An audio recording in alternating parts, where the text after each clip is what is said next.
ta relation est vouée à l'échec.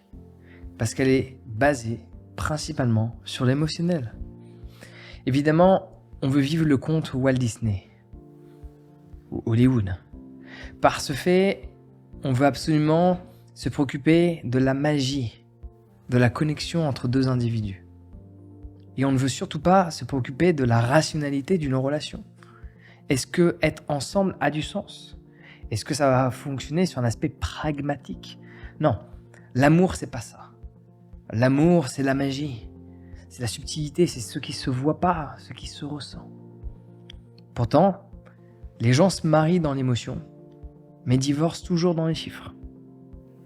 Regarde tout mariage. Je ne veux pas regarder les lignes du contrat de mariage. Par contre, quand le divorce est là, je veux absolument savoir combien est-ce que je récupère à la fin. Mais au-delà de cet aspect qui est concrètement visible au sein de notre société,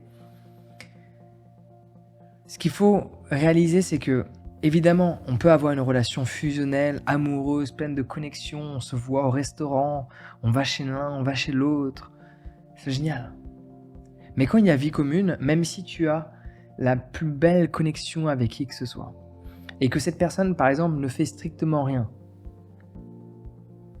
dans la vie commune, dans la gestion du foyer, dans l'organisation de la maison, malgré cet amour fusionnel que tu ressens pour l'autre, que l'autre ressent pour toi,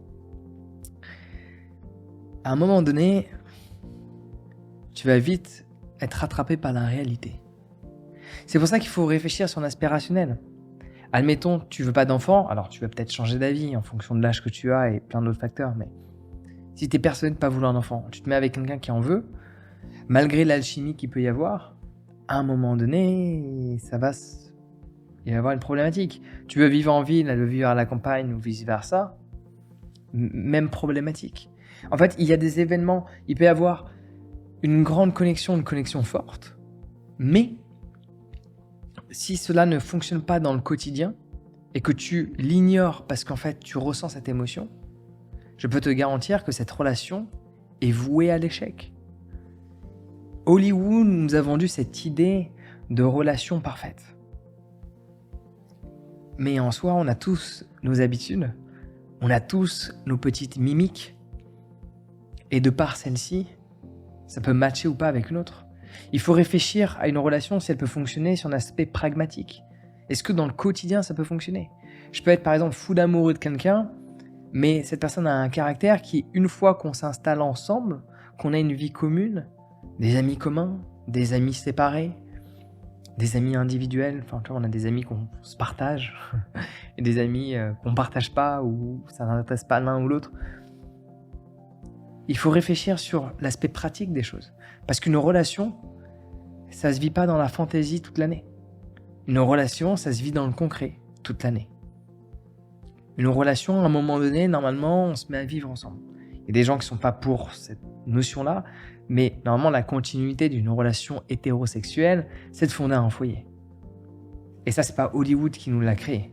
C'est notre biologie, parce que nos gènes veulent se propager. Hollywood nous a vendu le jardin et le chien et le chat, mais pas forcément la procréation de nos gènes.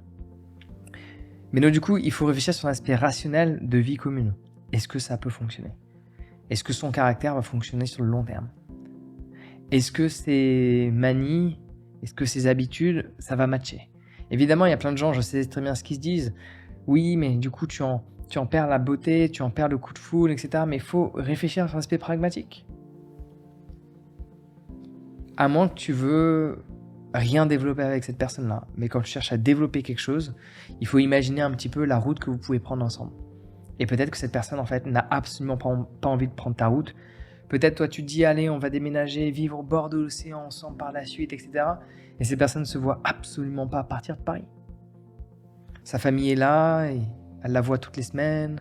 Il n'y a pas moyen qu'elle parte. Elle ne veut absolument pas. Est-ce que cette relation va te convenir si toi, cela n'est pas la direction que tu veux prendre ? Idéalement, c'est de se mettre avec quelqu'un où il y a une fusion, une connexion, où le présent match, mais également où il y a une supposition, parce que les gens changent, nous changeons, notre partenaire change, mais évidemment, c'est qu'il y a une supposition que l'avenir que je veux et l'avenir que ma conjointe veut est similaire à mon souhait. Même s'il y a des subtilités, même s'il y a des différences, nous voulons aller dans la même direction. Et ça, c'est réfléchir d'une manière rationnelle à une relation. Et pas purement émotionnellement. Et j'ai fait cette erreur. Et je vois la différence quand tu as de l'émotion dans une relation. Et en plus, tu réfléchis de manière rationnelle. Si tu veux en savoir plus sur l'amour en tant que tel, va sur mon site jeanlaval.com. J'ai une formation pour les couples. J'ai une formation pour les célibataires. J'ai une formation pour les gens qui cherchent à développer des relations amicales aussi. Va sur mon site, regarde ce que j'ai à te proposer. Ça peut que t'aider dans tes relations intimes, amicales, relations de manière sociale, pour généraliser. Va sur mon site, jeanlaval.com, le lien est en description. Allez, ciao.